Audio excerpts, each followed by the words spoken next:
હા અત્યારે તો તમારો ખર્ચો હું કરું પણ ઘણા એવા શું કરે વાડીએ જઈને સમજી લેવું આટલું બધું પાણી શું કામ બોલો હાંડિયો ધોળ છે ને તો બે ને પાડશે એ હારું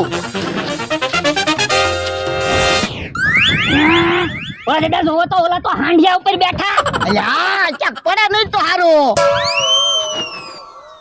અમથા હાંડિયો કેમ ફૂફાડા મારે ઈ મને શું ખબર હારું છું અમથા આપણે બકુલ ને મમરા ને આરે ફરવા આવ્યા નકર આપણે કેદી હાંડિયા ઉપર બેહે ઈ વાત તમારી સાચી વાત છે કાકા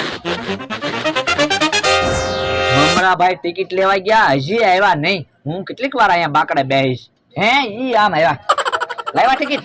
બકુલભાઈ કેટલો હું ફર્યો ક્યાંય 600 રૂપિયા સુધીની ટિકિટ જ ન મળી ને તો કોઈ વાંધો નહીં. ભોળા દાદા ની ભલે સાયકલ માં બેઠા, કેહા કાકા ની ભલે ઊંટ ઉપર બેઠા, આપણે બાકડા ઉપર બેહો.